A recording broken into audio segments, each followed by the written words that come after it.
I need to tell you something, and I need you to promise me you'll hear the whole thing before you react. Because if I just lead with what happened, if I just say it plainly without any context, you're going to think the wrong thing. You're going to feel something sharp and quick and protective, and you're going to close yourself off before you get to the part that matters.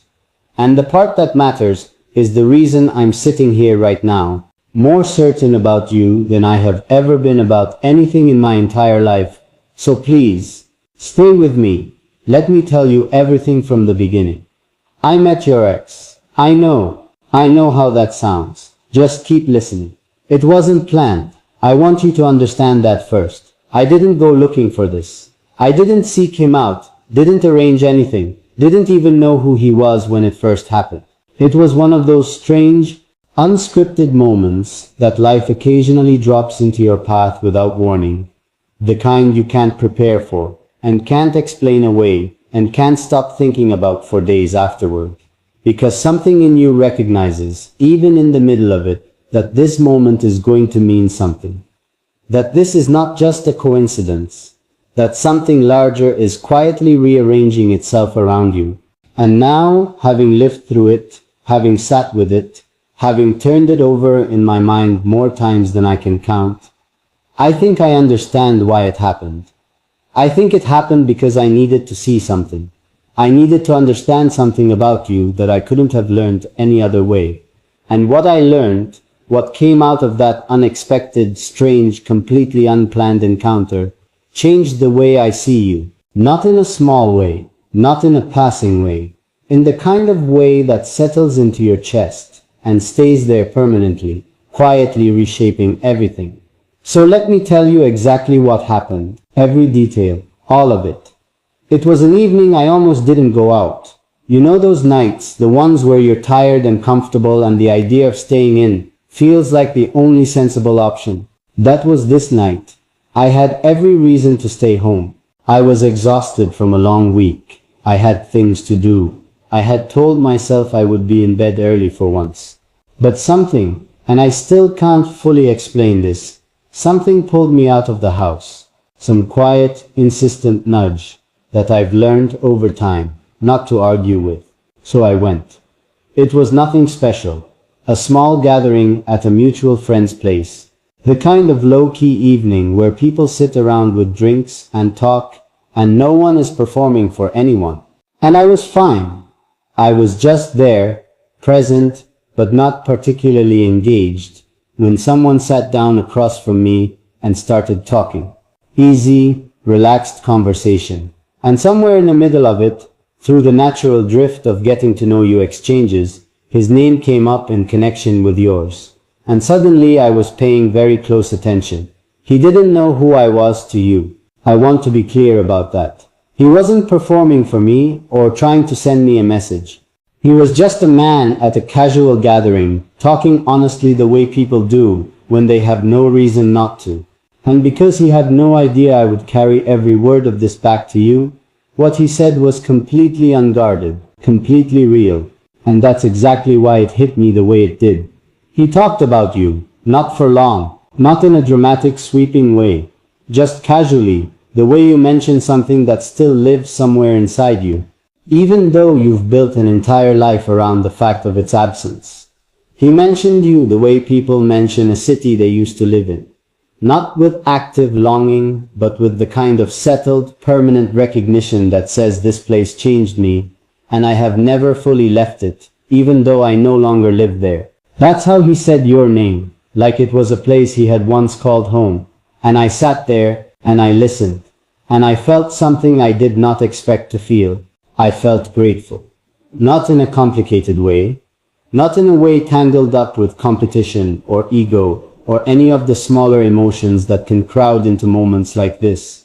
Just simple, clear, almost overwhelming gratitude. Because listening to him talk about you, even briefly, even carefully, even in the restrained way of someone who has made peace with something that once cost them a great deal, I could hear what you were. I could hear the outline of you through his words.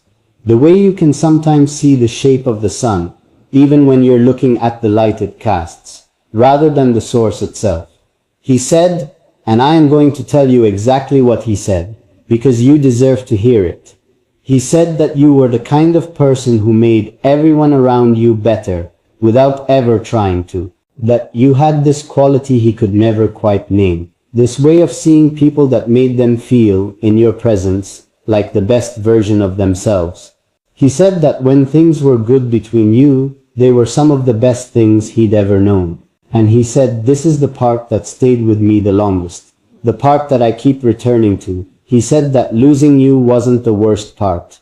The worst part was the slow realization, afterward, of how rare you actually were.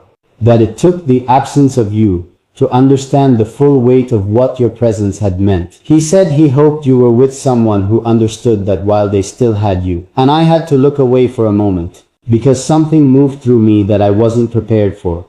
Something that felt like recognition and responsibility and a kind of love. So sudden and complete that it almost frightened me with its clarity. Because I thought sitting there looking away, feeling everything, I thought, I know how rare she is. And I am not going to be the person who only understands it in the aftermath. I am not going to need the absence to teach me what the presence is worth. I am going to know it now, while I have it, every single day. I didn't tell him who I was to you. I didn't think it was mine to share, but I shook his hand when the evening ended, and I held it a moment longer than necessary, because I wanted to say thank you in the only way I could, without explanation. Thank you for seeing her clearly. Thank you for saying it out loud. Thank you for giving me the gift of hearing you confirmed through someone else's loss. Because that's what it was, a confirmation of everything I already felt, but sometimes struggled to articulate, of everything I knew about you intuitively, but had never heard spoken by someone with the particular authority of someone who loved you and lost you and had years of quiet reflection on the other side of it. He confirmed what I feel every single time I think about you, what I feel right now sitting here talking to you, that you are not ordinary, that you never were, that whatever lucky, extraordinary constellation of circumstances brought you into someone's life, they should spend every day understanding the magnitude of that. And I do. I want you to know that I do. But then something else happened, and this is the part I've been working up to. This is the part that kept me awake that night, staring at the ceiling with my heart doing something complicated and full in my chest. On the way home, I sat with everything he'd said, and I started thinking about you, the real you, the you I know, the you that exists in all the moments and conversations and silences we've shared, and I started thinking about how little you probably know about the effect you have, how little you probably know about the way you exist in other people's minds and hearts, long after you've left a room, long after a chapter has closed, long after you've moved on and built something new. And maybe even forgotten that you left a mark at all. You don't know, do you? You genuinely don't know how much of you stays with people. And that broke my heart a little. In the softest, most tender way something can break a heart. Not with violence, but with the gentle pressure of understanding something important for the first time. Because you move through the world with this quiet uncertainty about your own worth.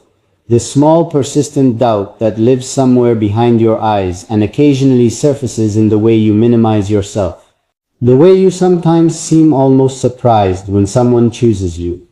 The way you hold your own importance at arm's length as though being too certain of it would be arrogant, somehow. I want to dismantle that doubt. I want to take it apart piece by piece and show you what's underneath it. I want to hand you the evidence the way he handed it to me without knowing he was doing it. Through the unguarded honesty of someone with nothing to prove and no reason to perform. You are extraordinary. You have always been extraordinary. And the people who have passed through your life, even the ones who ultimately weren't right for you, even the ones who let you go or were let go of, carry pieces of you with them. You have shaped people. You have made people better. You have left light in places you don't even know you touched. Your ex knew it, he just knew it too late. I refuse to know it too late. This is why I needed to tell you this story. Not to make you feel strange about a chance encounter. Not to create something complicated where something beautiful should be simple. But because I sat across from a man who lost you, and heard in his voice the very specific grief of someone who understood too late what they had. And I made a decision. Right there. Quietly. Without fanfare. I made a decision that I am going to spend every day of whatever this is between us making sure you know. Making sure the appreciation I feel isn't just something I carry privately inside me like a secret, but something you feel in the way I look at you, in the way I listen to you, in the way I show up for you in all the small unremarkable moments that are actually the entire substance of a life. I am going to be the person who knows your worth, while he still has the extraordinary privilege of being in your world. And there's something else. Something that came to me later that night, in the dark, in the quiet, when everything else had settled, and I was left alone with just the truth of what I felt. I realized that everything you've been through, every relationship that didn't work, every person who couldn't see you clearly, every version of love that fell short of what you needed, all of it was a road, a long, winding, sometimes painful road that led you exactly here, to this, to me saying these words and meaning every single one of them with a depth that surprises even me sometimes. And I don't want to rush past that. I don't want to skip over the weight of it in my hurry to get to what comes next. Because the road matters. Your road matters. Every step of it, especially the hard ones, especially the ones that cost you something, matters. Because it made you who you are. And who you are is the most remarkable thing I have ever had the privilege of being close to. I keep thinking about what he said, that he hoped you were with someone who understood your rarity while they still had you. And I want to answer that, not to him, he'll never hear this, but to you. To the part of you that has maybe wondered the same thing. That has maybe lain awake in the dark, asking the quiet, vulnerable question that most people are too proud to admit they ask themselves. Yes, you are with someone who understands. You are seen, you are known, you are not a placeholder or a chapter or a lesson someone needs to learn the hard way. You are the destination. You are the thing someone crosses every hard mile for. And I need you to let that land. I need you to actually let it in. Past the part of you that deflects compliments. Past the part of you that immediately looks for the caveat, the condition, the hidden clause that makes the love conditional. There is no hidden clause. There is no fine print. What I am telling you is exactly what it sounds like. Clean and simple and without agenda. You are loved. You are chosen. You are seen in the fullest, most complete sense of that word.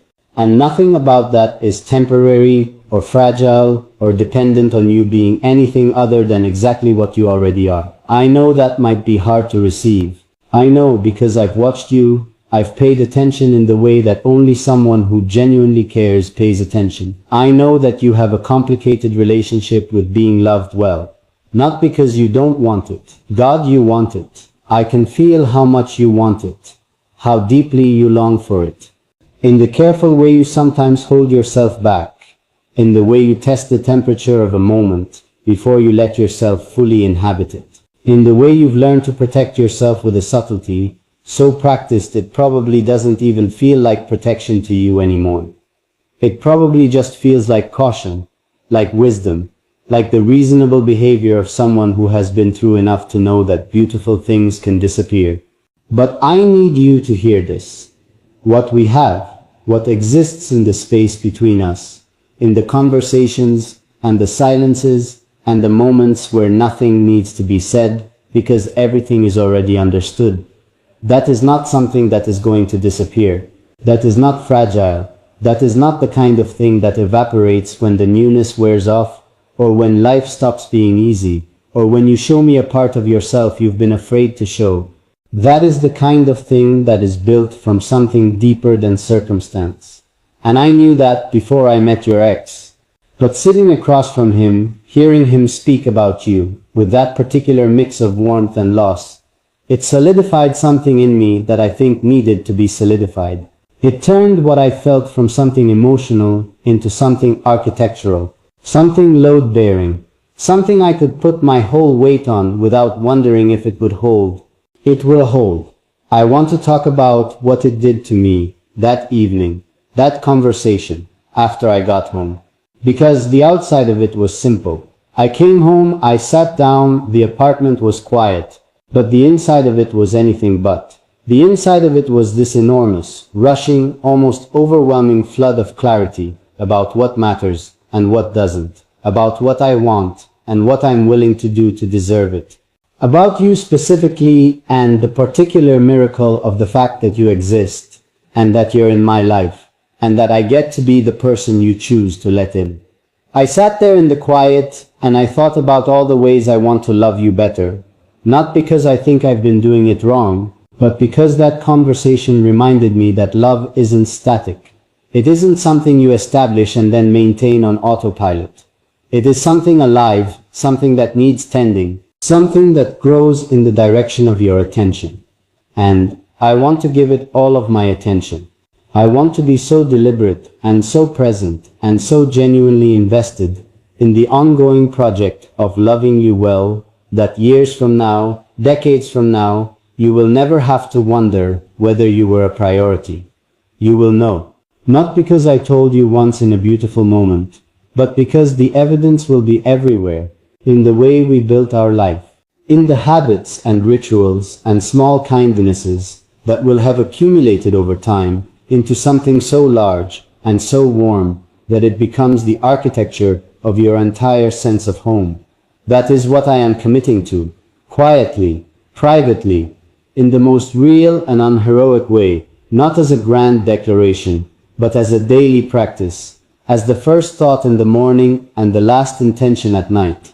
And I kept thinking, sitting there in that quiet apartment, I kept thinking about the version of you that existed before me, the version that went through whatever it went through with him, with anyone who came before, and somehow, through all of it, kept her heart open, kept believing, kept choosing softness over bitterness, kept choosing hope over the seductive comfort of deciding that love was simply not something that worked out for her. You could have made that decision. After enough disappointment, it would have been completely understandable. More than understandable, it would have been rational. And yet you didn't. You stayed open. You stayed available to the possibility of something real. That is one of the bravest things I have ever encountered in a person. And I don't think you know that about yourself. I don't think you look at your own resilience and call it brave. I think you probably call it something smaller. Moving on maybe, getting through it, just what you do. But I want to rename it for you, from the outside, from the perspective of someone who sees it clearly because I'm not inside it. That is courage. The specific, underrated, quietly radical courage of continuing to love in a world that has given you reasons not to. I love you for that. I love you because of that. I love you because of all of it, all the experiences that shaped you, including the ones that hurt, including the ones that left marks, including the ones that sent you back to yourself to rebuild something that had been shaken. All of it made you more fully yourself.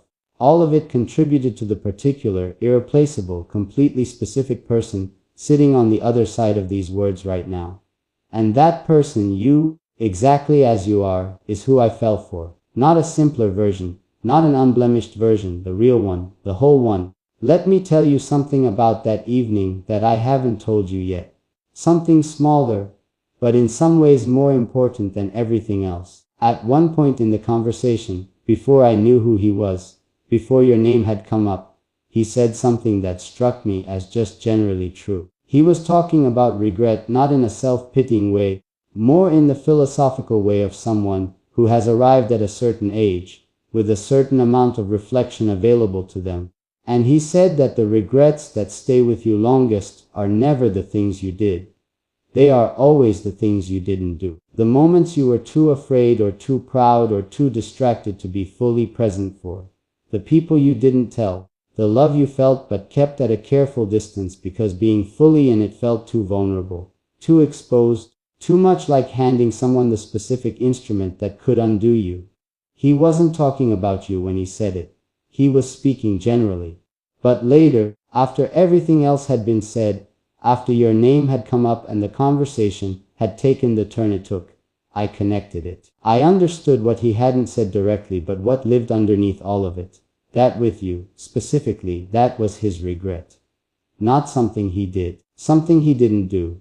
Some version of full presence, full commitment, full willingness to be completely in it, that he held back from, that he kept at a careful, self-protective distance. And that by the time he understood the cost of that distance, you were already gone. And I drove home with that sitting in my chest like a stone and a compass at the same time. A stone because it was heavy, the weight of understanding how easy it is to fail the people we love, not through cruelty, but through absence, through the subtle withholding of our full selves. And a compass because it pointed somewhere clear and unmistakable. Toward you, toward showing up completely, toward refusing to let self-protection cost me the thing I want most. I am going to be fully in this, I need you to know that. Not the safe, measured, 1 foot in version of in this. All of it, every room, every corner, including the ones that are dark and complicated, and that I haven't fully explored myself yet. I am bringing all of myself to this, and I am asking, hoping that you'll do the same, that you'll let me see the rooms you usually keep locked, that you'll trust me with the parts of yourself you've learned, through difficult experience, to keep hidden from people who might not handle them with enough care. I will handle them with care. That is not a promise I make lightly. I don't make promises lightly. But this one I make with complete certainty, with everything I am, with the full weight of a person who has thought about this more carefully than he has thought about almost anything else. I want to tell you what I see when I look at you. Not the external things, though I could spend a long time on those too. On the specific way you carry yourself, on the particular quality of your attention when something genuinely interests you, on the way your face changes when something makes you laugh, and you're not trying to manage how it looks.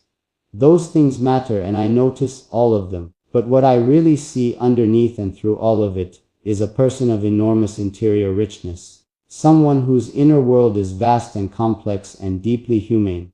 Someone who thinks carefully and feels deeply and moves through the world with a kind of ethical seriousness that is rarer than most people realize. I see someone who has been underestimated, not maliciously, just in the casual, careless way that the world sometimes underestimates people who are quiet about their depths, who don't lead with everything they are, who take time to reveal themselves not from secretiveness but from a hard, one wisdom about who deserves access to the real interior of them. You have learned to be selective with your vulnerability.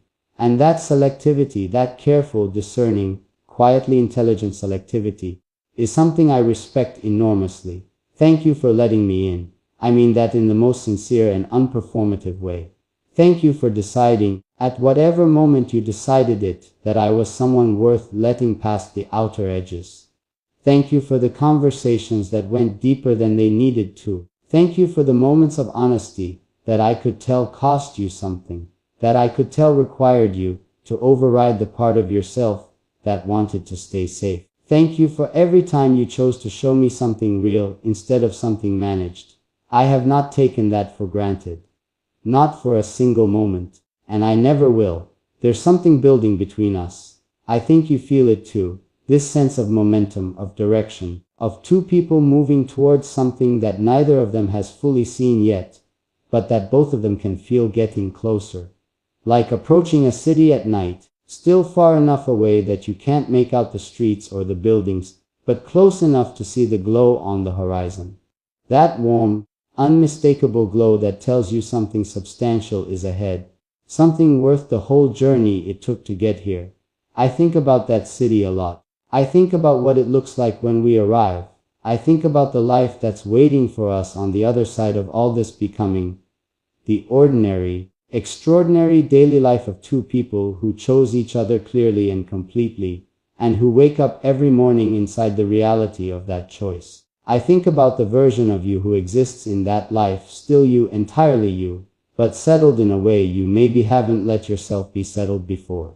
Certain, at home in yourself and in us in the way that only comes from being genuinely, consistently, unmistakably loved. I am going to love you into that certainty. Slowly, patiently, without pressure or timeline. I am going to show up so consistently, so honestly, so completely, that the part of you that has always been waiting for the other shoe to drop will eventually, quietly, stop waiting. Not because it was wrong to protect itself, but because it will have accumulated enough evidence to rest. To finally, completely rest.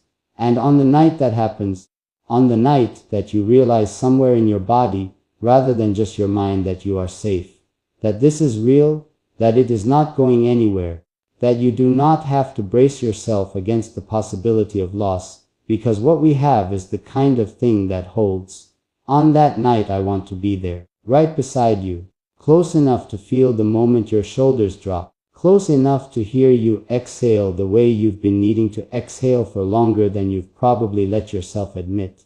And I will not say a word in that moment. I won't need to. I'll just hold you the way you've always deserved to be held, completely, without condition, without the subtle undercurrent of someone waiting for something in return. Just held. Just present. Just two people on the other side of everything it took to get there. Finally, in the quiet that comes after the long, beautiful, exhausting journey of becoming ready for each other. I think about that moment more than you know. More than is probably reasonable. But then, I've never been particularly good at being reasonable where you're concerned. Something about you bypasses all of my careful, measured, sensible ways of moving through the world and goes straight to the place in me that just feels. That just knows. That doesn't need to analyze or evaluate or protect itself, because something more fundamental than logic has already made its decision. And the rest of me is simply catching up. That decision, by the way, is you. It has always been you. But let me come back to something. Let me come back to that evening, to that conversation, because there's a part I haven't told you yet, a part I've been circling around, because it's the most personal piece, the piece that required the most from me, the piece that I've been sitting with the longest, and that I want to get exactly right when I finally say it out loud. After everything, after your name, after his quiet grief, after all the things he said that confirmed everything I already knew about you, there was a pause in the conversation. One of those natural pauses that opens up between people when something real has just been said and neither person rushes to fill it. And in that pause, I looked at him, really looked at him. And I didn't see a villain. I didn't see someone who had wronged you or failed you or let you down in ways you're still carrying. I saw a person, a complicated, imperfect, genuinely human person who had loved something precious and lost it, and was living every day with the education of that loss. And I felt something unexpected. I felt compassion. Not pity. I want to be clear about that distinction. Not the condescending softness of someone looking down at another person's pain from a safe distance. Real compassion. The kind that recognizes itself in someone else's struggle. Because I understood looking at him that I am not inherently better than him. I have not arrived in your life equipped with all the wisdom and emotional clarity that he lacked. I am a person too, imperfect and complicated and still, in many ways, figuring out how to be the person I want to be. The difference, if there is one, is not in my nature. It is in my awareness. In the fact that I have been handed this understanding early enough to do something with it. That the lesson he learned in the aftermath, I am learning in the midst. And I intend to use it, every single day. I intend to let that awareness live in me actively, not just as a memory of a conversation I once had, but as a living, breathing practice. The practice of not taking you for granted. The practice of seeing you clearly while I have you. The practice of saying the things and doing the things and being the things that make love feel not like a risk you took, but like the safest decision you ever made. I owe him something in a strange way. I know that's an odd thing to say, but if he had loved you less clearly, if he had been someone who talked about you dismissively, or with bitterness, or with the flattened language of someone who had reduced a whole person to an explanation for their own pain, I wouldn't have gotten what I got from that evening. It was the clarity of his seeing you, even now, even after everything, that gave the conversation its weight. He loved you well enough to still see you accurately. And that, paradoxically, is what made me understand how much better I need to love you. How much more present, how much more deliberate, how much more fully awake to what I have.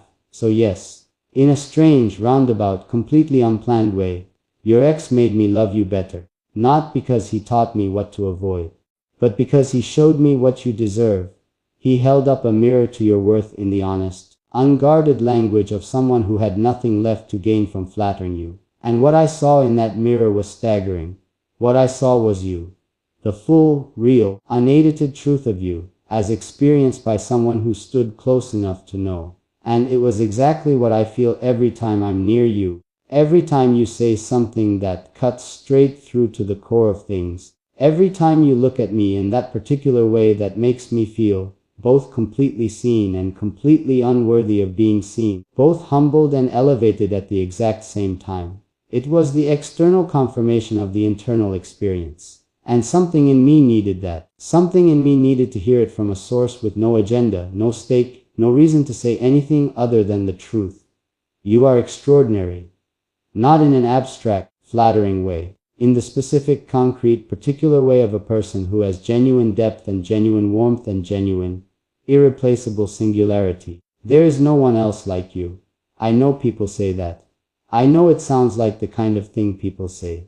But I mean it in the most literal sense. The specific combination of everything you are. The way your mind works, and your heart moves, and your humor surfaces, and your tenderness expresses itself. That combination exists nowhere else on earth. And I get to be close to it. I get to be the person in the room where it lives. I don't have the words for how that makes me feel. And I spend a considerable amount of my life working with words. So that should tell you something. I want to talk about us. Not in a planning, mapping future, projecting way. I know that can feel like pressure, and pressure is not what I want to give you. I want to talk about us in the present tense. In the living, breathing, right now reality of what exists between us. Because I think sometimes, in the forward momentum of wanting things to be good, we forget to notice that they already are. That something real and rare and genuinely beautiful is already here, already alive, already worth celebrating. What we have right now, today, as it currently exists, is something most people search for their entire lives and never find. The ease of it. The way conversations move between depth and lightness without effort. The way silences are comfortable rather than loaded. The way I can be fully myself around you without the low-grade performance anxiety that colors so many human interactions. The constant quiet calculation of how you're coming across, what someone thinks, whether you're being too much or not enough. With you, that noise goes quiet. With you, I just am. And being just allowed to be, with another person present, is one of the most profound gifts one human being can give another. You give me that, probably without even realizing it. And I want to give it back. I want to be the place where you can put everything down.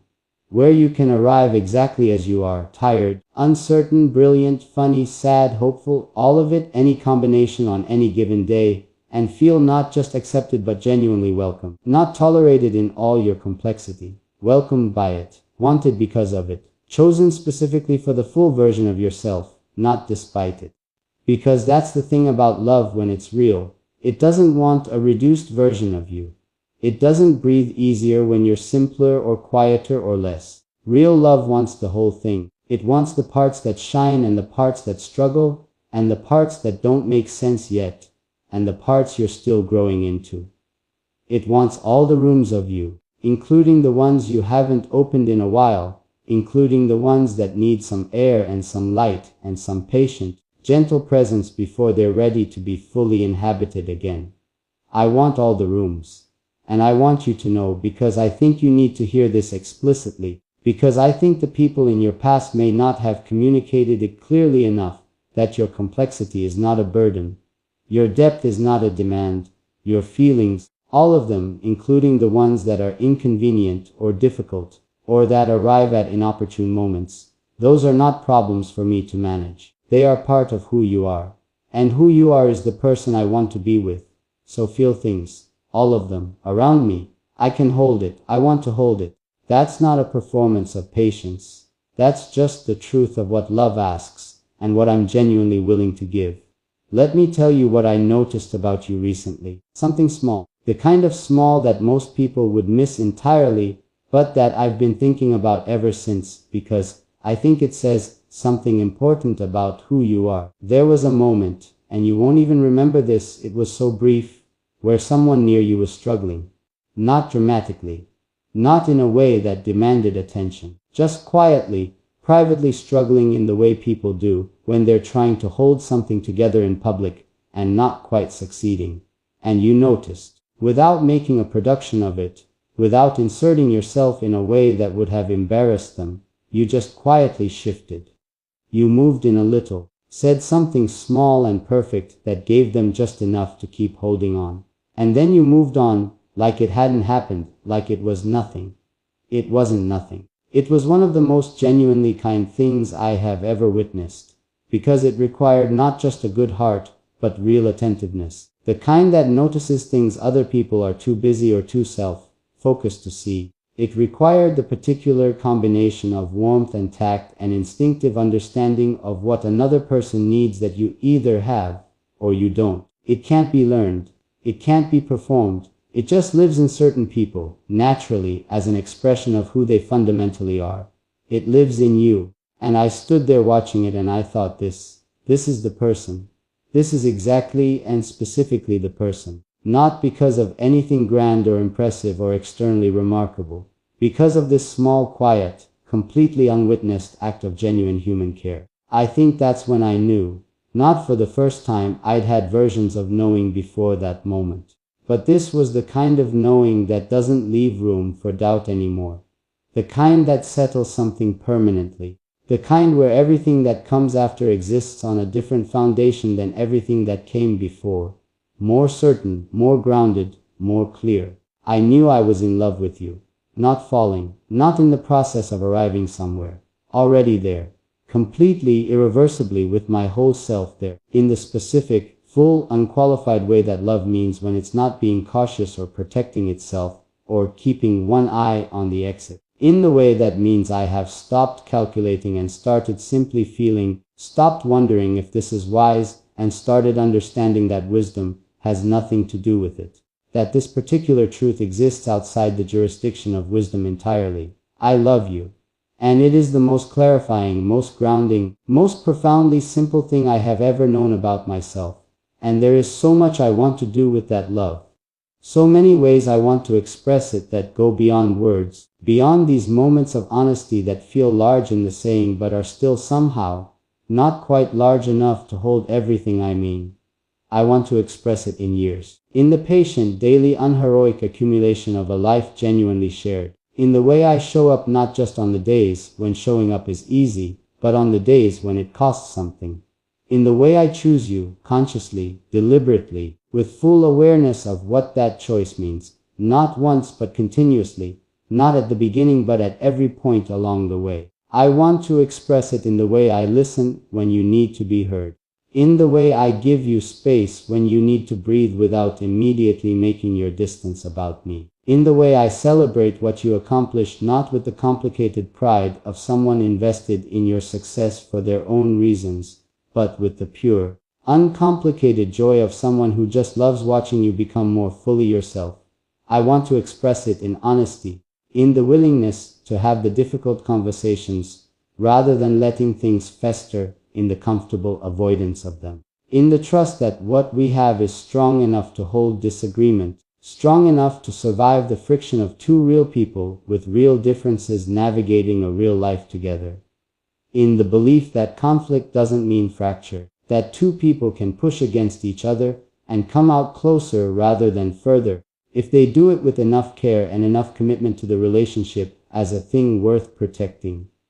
I want to love you in all of those ways, and in ways I haven't thought of yet, in ways that only become available as time opens them up, as we go deeper into this, as we learn the specific language of each other that no one else speaks. I think about what your ex said, that he hoped you were with someone who understood your rarity while they still had you. And I want to give you the answer to that hope. Not to him, he doesn't need it, but to you. To the part of you that has waited and wondered and hoped alongside him, in your own way, for the very same thing.